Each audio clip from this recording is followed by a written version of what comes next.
Why does a married woman decide to cheat? A woman who has a nice home, a loving husband, and two great kids? Why after 12 years of a satisfying marriage? I kept asking this as I read the PI's report and looked at the pictures. Why? The only thing I could come up with was that she had a mental failure of some kind. Did she love him? They only met for sex, according to the report. No woman in her right mind would jeopardize all that she had for a few minutes of guilty sex. Mental illness was all I could attribute it to as the tears ran down my cheeks. The PI had left me in an empty office to read the report, knowing I would need privacy to assimilate what it said and handle the emotions he knew it would invoke. I looked through the pictures and noted the almost depraved way she seemed to be indulging in sex with her lover. I recognized him as Kyle Hansen, a coworker at the marketing firm where she worked as an agent.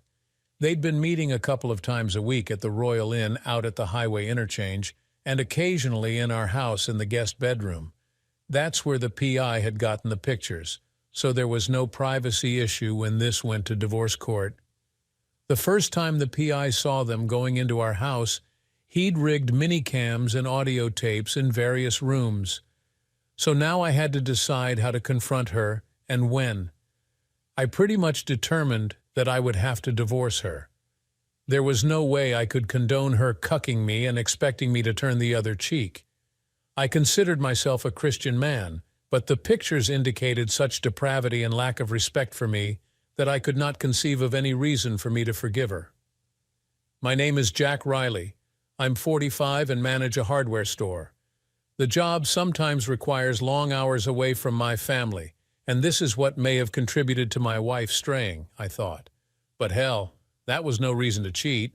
My wife's name is Sarah, and she is 44. We'd met in college, and from the time of our first date, there was never another woman for me. I loved and trusted her all our married lives. As I said, she works as an agent in a marketing firm and spends a lot of time away from the office, as Kyle did. I guess that's what gave them the opportunities to participate in their extracurricular activities. Kyle is about our age and married to Lisa, a very nice, lovely woman. They have two kids also about the same age as ours. I'd met them at various family functions the marketing company had supported and always thought they were a nice family. I figured the divorce could be done very amicably with irreconcilable differences as the cause if she cooperated.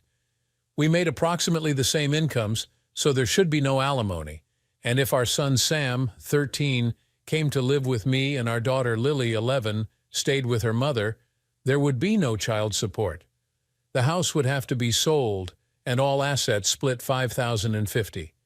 If she didn't agree to this, then I would threaten to divorce her for adultery, and the PI report with all the pictures, audio tapes, and videos would be made public. I thought about Kyle and what this would do to his family, but I didn't know how to handle that problem yet. I guess at the right time I would take the data I had and give them to his wife and let her decide.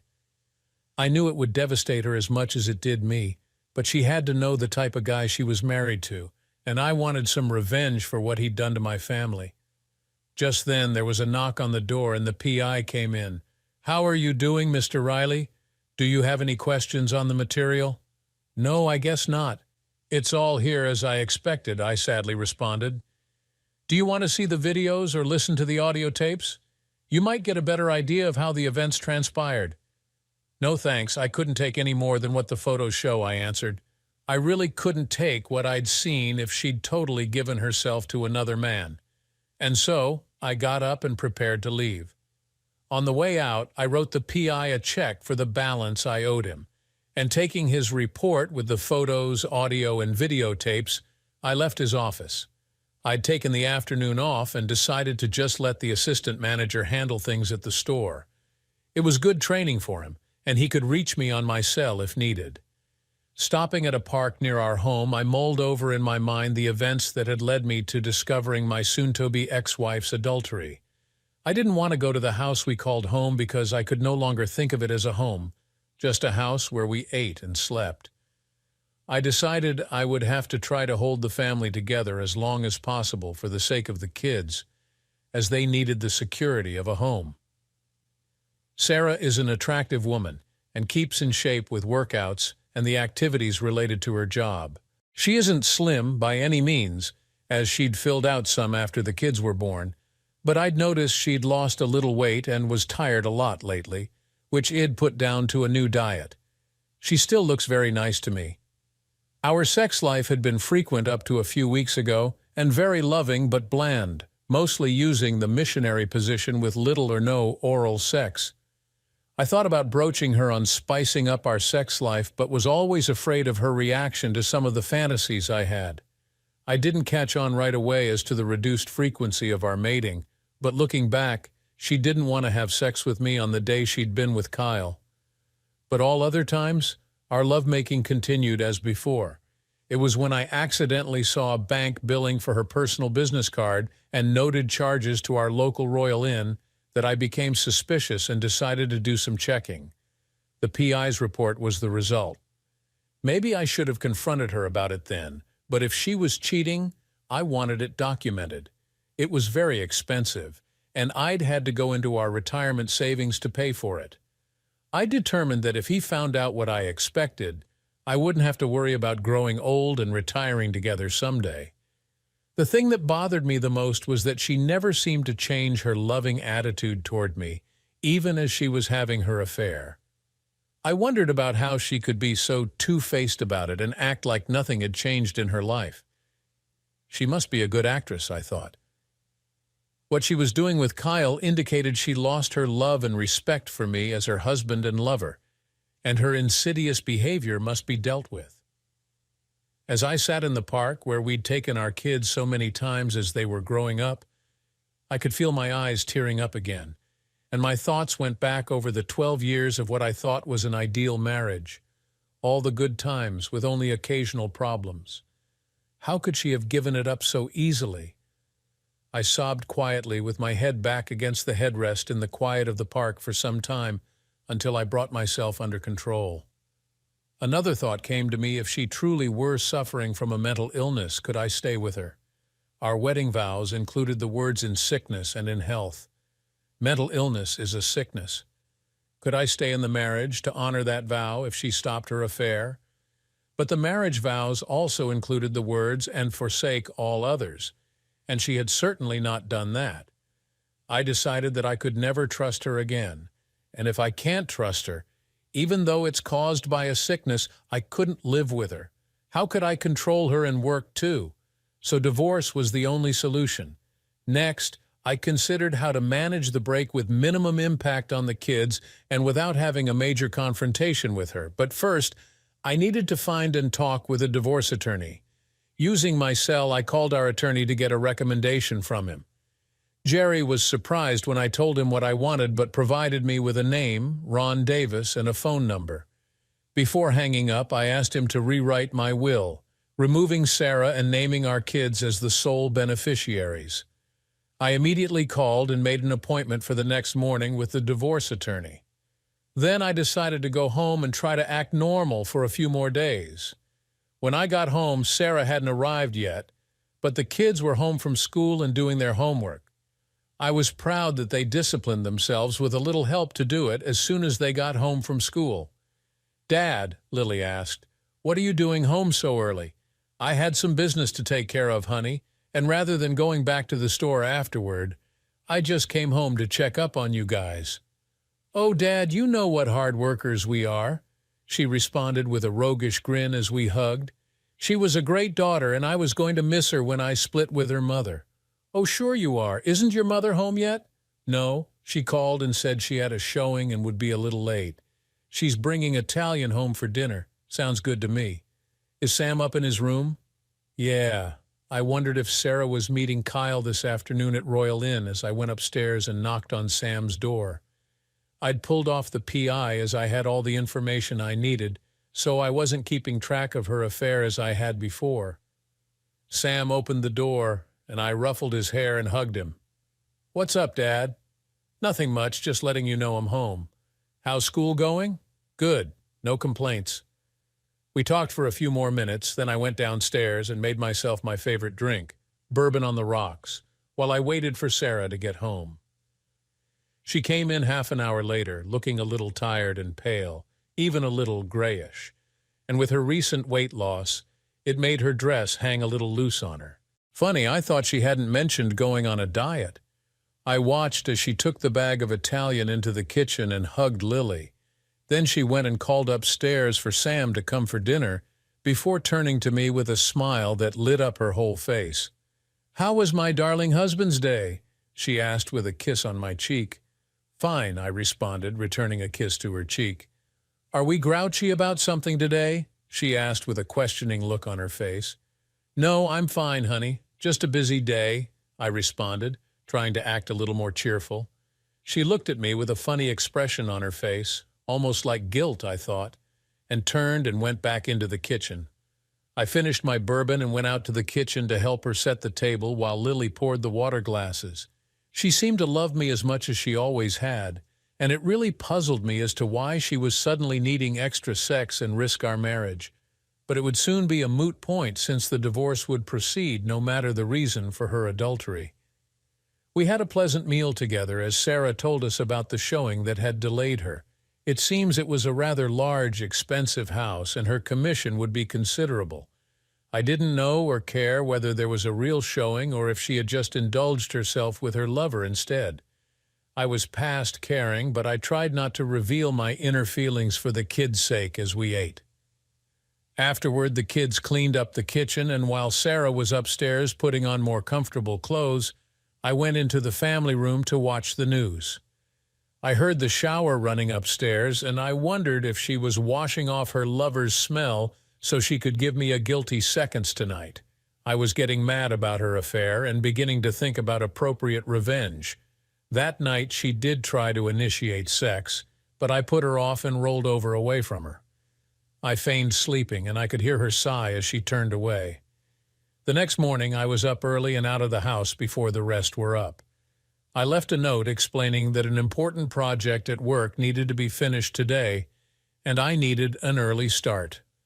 I really was finding it very difficult to function normally around Sarah, and I needed the time away from her. I did finally get into work and managed to get a few things done before I had to leave for my appointment with the divorce lawyer. When I arrived at his office, I had my copy of the PI's evidence with me. His secretary ushered me immediately into his office, and after introducing myself, I explained what I was seeking in the way of a divorce. He glanced through the pictures and read the report and agreed that it was a reasonable plan and could be handled very easily if she agreed. If she didn't, the report, pictures, and other data would provide strong leverage to get her to agree. I asked him when he could be ready to serve her with a notice of divorce, and he responded by telling me a couple of days.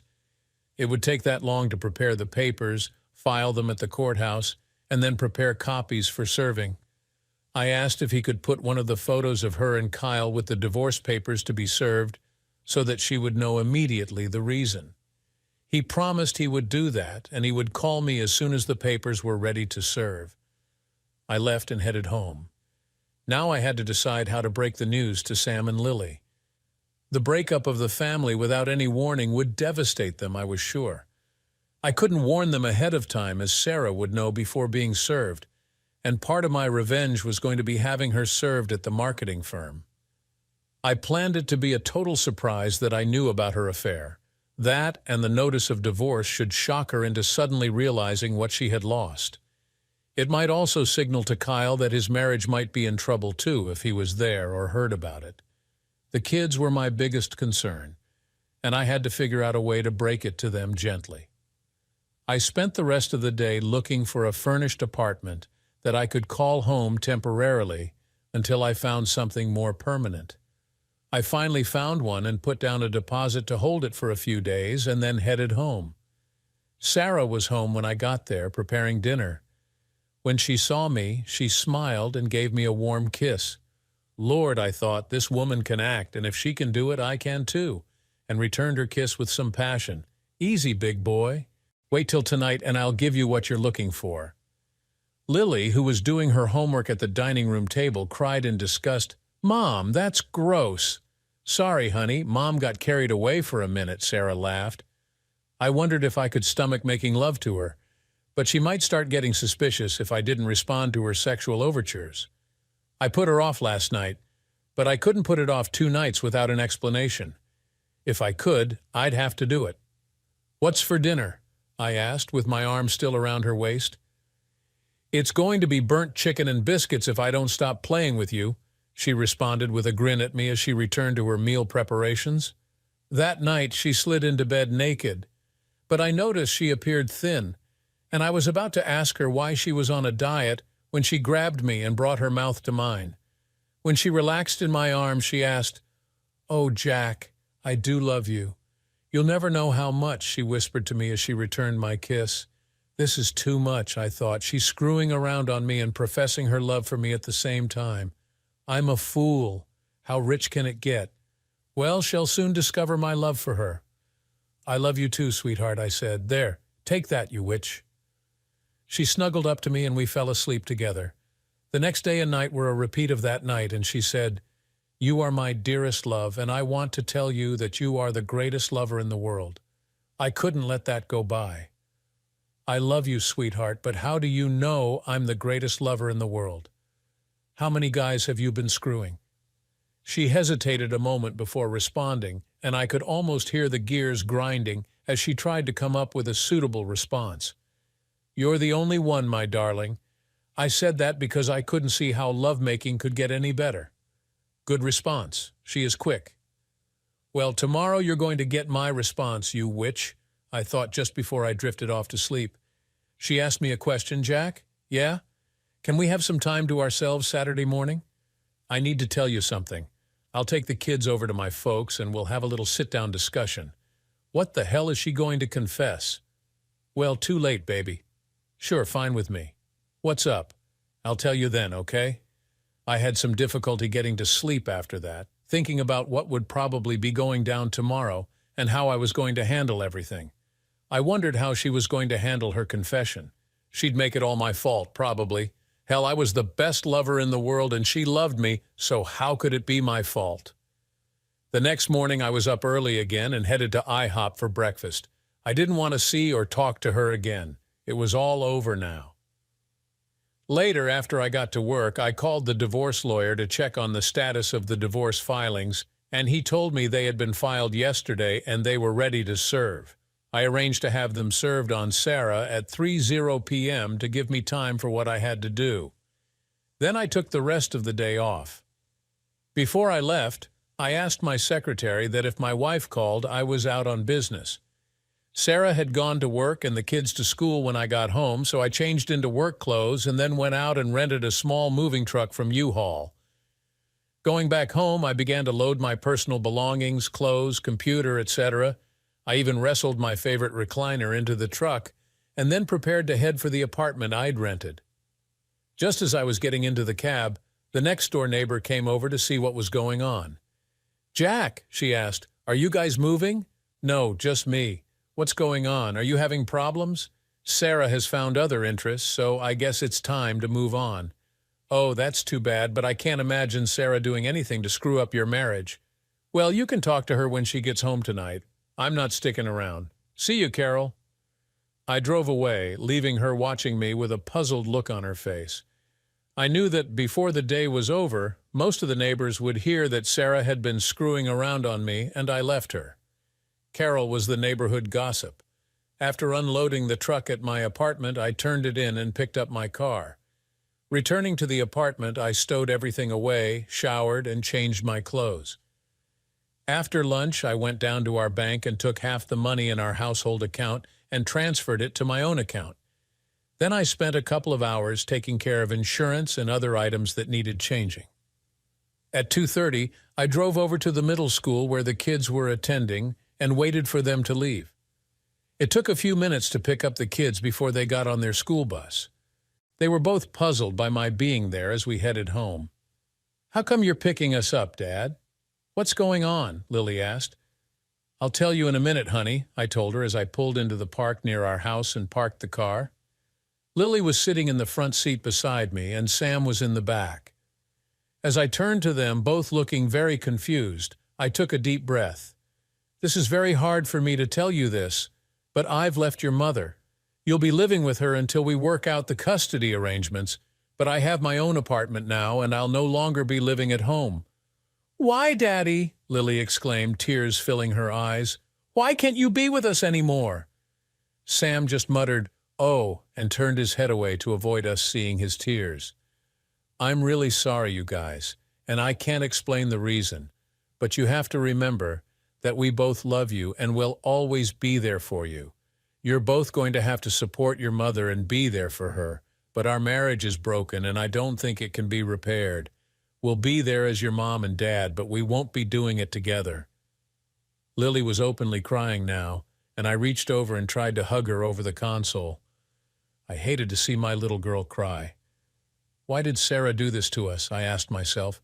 Look what it's doing to our kids. Finally, calm was restored somewhat, and I drove them to the house where I no longer lived. Before leaving them there, I gave them both hugs. Tears were still running down their faces and mine too. "You guys go and do your homework and try to keep your minds occupied. Your mother will be home soon, I expect, and I don't think she will be too happy, so be prepared to support her. You can call me on your cell phones if you need anything, and I'll be calling you to see how you're doing. I'm really sorry about this, but sometimes things happen over which we have no control, and this is one of those times." I left them and headed over to my apartment. Looking at my watch, I saw it was just after 3:00 p.m. Sarah ought to be getting the bad news about now. It was about 5:00 p.m. that same day when my cell phone rang. I looked at caller ID and saw it was my in-laws phone calling. Apprehensively, I answered it. "Hello, Frank." I heard my father-in-law Mike speaking. "Yes, Mike, what can I do for you?" I liked Mike. We had always gotten along fine together. "Frank, Sarah is in the hospital." "The hospital?" "Yeah, they brought her here from work. She collapsed there a couple of hours ago, right after they served the divorce papers on her. She had them call us." "What the hell is going on, Frank?" "Mike, she's been running around on me, and I found out about it." "Oh, are you sure? That doesn't sound like her. I have the PI's report, pictures, video, and audio. It's all there." "Oh, damn. This will kill her mother. How's Sarah doing?" "She's had a severe shock, but I've also found out something else. She's dying." The word "she's dying" just seemed to stun me for a minute before I responded, asking for clarification. "What do you mean she's dying? She has pancreatic cancer and it's terminal. They're only giving her a few more weeks to live." "My God, I didn't know that, Mike. She never told me. How long has she known?" "She's pretty heavily tranquilized, but she was able to say about 3 months. She's really distraught. Can you come to the hospital? I think she wants to see you." My mind was in a maelstrom of confusion. Sarah terminal? What did I want to do? Damn, I'd already told the kids I was leaving her. The kids! "Oh, they're home alone. I'll come as soon as I can, but I've got to see about the kids. They're at home alone. Where are you at?" "I'm over at the hospital. You had it all planned out?" "Yes, I wanted to hurt her as much as she hurt me. I loved that woman and I trusted her. There are no excuses for breaking vows we make before God. I guess I can understand that." "I've got to get over to the house now. Do you know how long they're going to keep her there?" "At least overnight. They want to keep an eye on her." "Okay. If I bring the kids up this evening?" "I think she prefers they stay away. She'll be going home tomorrow. She should be able to cope better then. Are you going to make it here tonight?" "This is such a mess. I don't know what to do now. I'll stay with the kids tonight and tell her we'll talk tomorrow. I'll get the kids off to school and then come get her." "All right, Frank, I'll tell her. Well, stay here until she goes to sleep." After hanging up, I got in my car and headed back to the house. As I was driving, my phone rang. It was Lily's cell. "Hello, Lily. Daddy, Mom isn't home yet. Has something happened to her? I'm on my way home now, honey. I'll explain when I get there. It should only be a few more minutes, okay?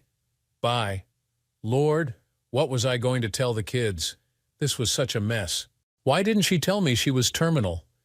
Maybe this explains some why she had the affair. She must have started it after she was told about her illness. No wonder she was losing weight and was tired all the time. Pulling into the driveway at home, Lily came running out the door to greet me. Sam stood in the doorway watching. "Daddy, where's Mommy?" "She's in the hospital, baby." "She fainted, and they took her in for a checkup. Grandpa Mike called, and she's doing fine, so don't worry.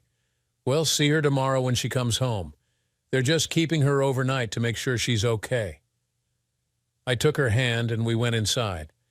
I put my arm around Sam's shoulder to reassure him. He seemed to appreciate the gesture. "How would you guys like to go out to eat?" After dinner at our favorite pizza restaurant, we went back to the house. I called Mike to see how Sarah was doing, and he said she was sleeping comfortably and they were getting ready to go home. I reiterated to him that I would be in to see her in the morning and bring her back home. We had lots of things to talk about. He agreed with me. Before the kids went to bed, Sam asked, "Are you coming back home, Dad?" I thought for a moment before answering, "It looks like I may have to, Sam. You guys plan to go to school tomorrow, and then I'll probably bring your mother home. We can have a family discussion tomorrow evening, okay?" "Yeah, that's fine." Lily, who was listening, asked, "Do you still love Mom, Dad?" "I've always loved your mom, honey. It's just that something made it so I couldn't live here anymore. But I may have to come back to help your mom for a while." She smiled at my response that I was coming back home. I gave them both a hug before they went to their rooms.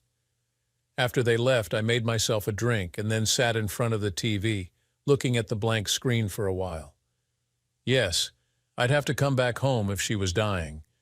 She wouldn't be able to look after the house and the kids. We would have to talk tomorrow before the kids got home to iron out living arrangements. I would have to assume there was a tie-in between her affair and being told her anticipated lifespan was severely shortened. Maybe I would finally find out why. There were a myriad of things I would have to do, including canceling the divorce action. There was no sense pursuing a divorce with a terminally ill person. I'd have to give up the apartment too. Lord, why didn't she tell me about it? Why keep it a secret? We might have been able to work something out. Thinking about her and our 12 years together, and the thought of losing her suddenly made me very sad. Maybe it was the alcohol, but it felt like I was suddenly covered with a pall of grief. It had been such a stressful day, and to have it end like this must have been too much, because I felt the tears running down my cheeks. In my haste for revenge, I charged ahead without talking to her or confronting her. Now I would have to take the time to find out why. We had nowhere else to go. If she only had a few weeks to live, her actions breaking our wedding vows meant I did not have to honor my obligations to our marriage, but I couldn't throw her out now. I did still have responsibilities as a fellow human being and a parent. The next morning I was up early and got the kids ready for school. Lily was excited about seeing her mother when she got home from school. "Have you heard how Mom is doing this morning, Daddy?" "I haven't had time to call yet, honey. I'm sure if there was a problem, they'd have called us. Do you have everything ready for school?" "Yes, it's all in my backpack." "Okay, then let's get going. The bus will be along in a few minutes. You all set, Sam?" "Yeah, I'm ready." "Okay, see you later then. Have a good day." After they went out, I stood on the porch watching until the bus came and then went back inside. Before I picked up Sarah, I needed to bring my stuff back home, so I called the truck rental place and got the same truck reserved. They promised to have it ready as soon as I arrived. I called the hospital and asked for Sarah's room. She was having breakfast when I called, but started crying as soon as she heard my voice. "Oh, Jack, I'm so sorry." "Can we talk? I'm going to come get you about noon, Sarah. I have some things to do first, and after we get home, we can talk." "Are you sure they're going to release you?" "Oh, yes, the doctor was in, and he said I could go home this morning." "I'm so sorry, Jack. Save it until we get home, Sarah." "I'll see you later," I broke in gently. "All right," I heard back in a small, weepy voice.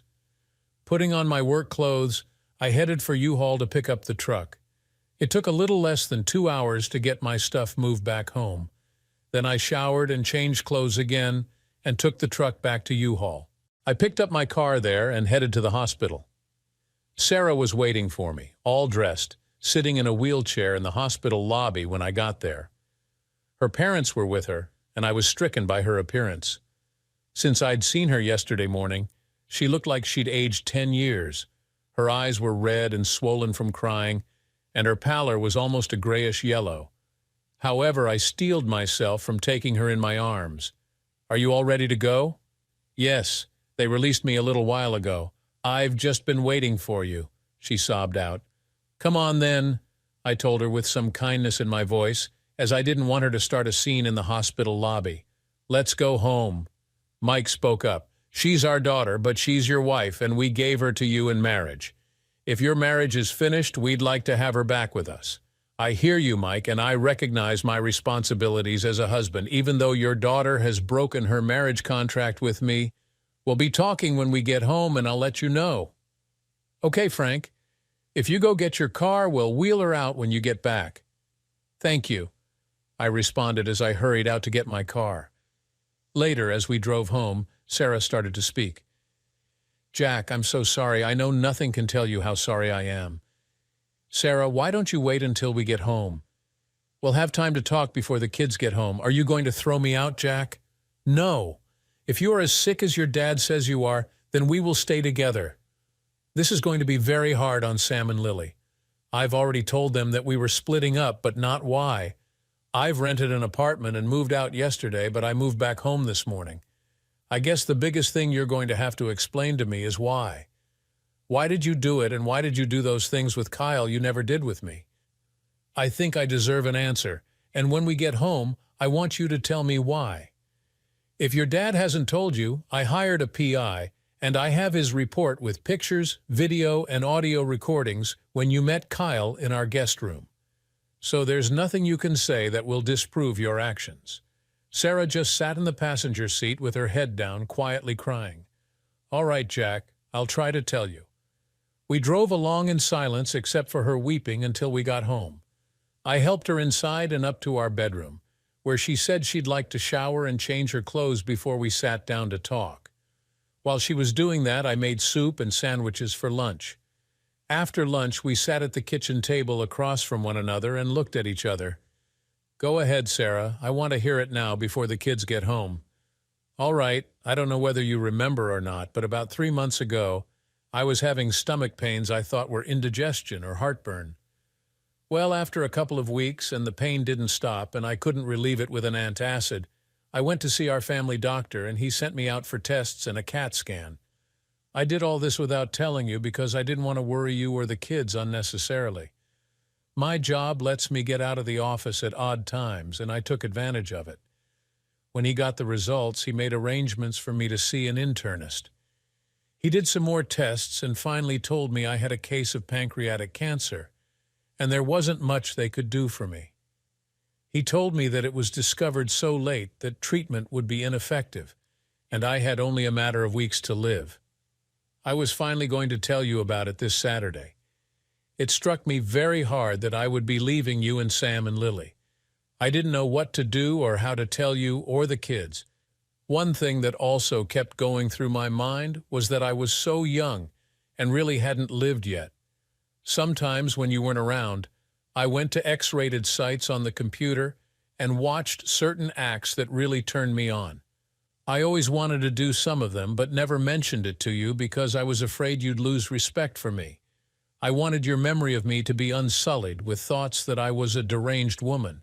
So I was in a terrible quandary, and my judgment was clouded by the thought my time was running out fast. I wanted the experience of living my fantasies before I went, but the one who I should have talked to about it was you. But I didn't want you to remember me as a horny woman. I knew that Kyle was into these things because I'd hear him talking to a couple of other guys in the office one day when they didn't know I could hear. So I got up my nerve one day and asked him about it, and he admitted to having a bunch of videos that he could show me. So one afternoon we went over to his place, and he put on several X-rated videos. They got me so hot that we got involved. It wasn't as good as I'd hoped it would be, or as fulfilling as when we did it, but I kept hoping it would get better. We even did it in our guest room a couple of times, as you know. I would never let him in our bed. The last time we did it was in the guest room, and I tried to make it as good as the videos showed it to be, but I couldn't enjoy it. And I finally convinced myself that it was never going to get better, so I ended it with him. I know that what I did was terribly self-centered on my part, and I did it without thought of you or our children. My only excuse is that when I received the word that I was terminal with only a few weeks or months to live, my mind went blank, and I could only think about myself. Now I want to sincerely apologize and be allowed to come back home and spend the time I have left with my family. There is no way I can ever atone for what I've done, and I can't ask you to forgive me, but I hope you can someday. I know that your respect for me, which I tried to preserve, is totally gone because of my actions. I'd hoped when I started my affair that I could live my fantasies and keep it a secret, because I knew if you found out, you would take the actions you did. I'm ready to take whatever punishment you want to give me because I need my soul to be cleansed of the sins I've committed. You're the one I love and respect above anyone else, and I need your punishment for my absolution. I sat there for a few minutes after she had finished, looking at her. She had turned her face down, looking at the table, and continued to do so, waiting for my response. Finally, I determined what I needed to say in response to her confession. Sarah, I'm so very disappointed that you did what you did and not come to me first, and that you so completely shut us out of your thinking and your life. I can understand the shock when you were informed about your shortened mortality, but to completely cut yourself off from me because you wanted to do something that you were afraid I would have found offensive is beyond my reasoning ability. I would have gone along with anything you wanted to do. My love for you would have transcended all thoughts of withholding myself from just about anything you needed. I am your husband, and when we married, we became one entity with love as the cohesive force binding us together. I should have been the one to support you in what you wanted to do. It seems almost funny now, but during our married life, I've wanted to do things in bed with you, but I was afraid you would reject me and lose your respect for me. Now I find out we had the same desires, but we never communicated with one another about them, and look where it's gotten us. As they say, it's all water under the bridge now, and yes, I want you to stay home here with us as long as you can. You've made a terrible mistake that I'm struggling to forgive you for, but I have a better understanding now regarding the why of your actions, and maybe that will help me come to grips with it. Maybe you should sleep in the guest room for a while until the dust settles a little. I'm probably going to have to hire someone to come in and do the laundry, cooking, cleaning, etc.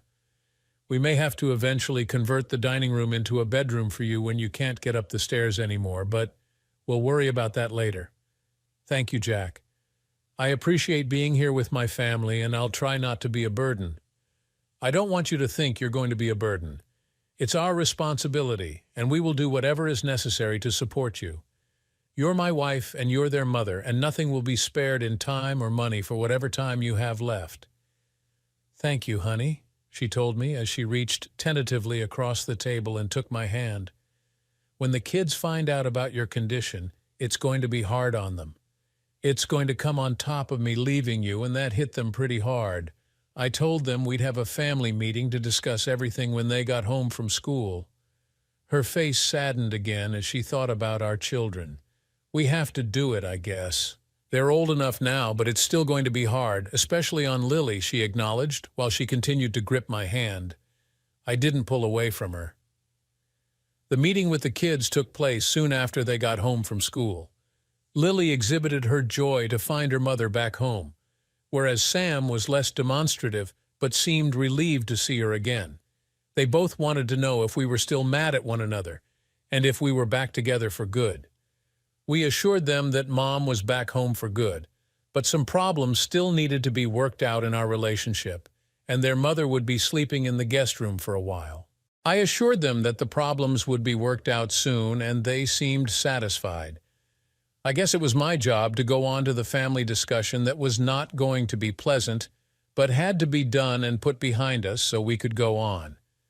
You know, guys, there are some other changes that we need to talk about. Your mom won't be going back to work. She'll be staying home, and we're all going to have to help her as much as we can.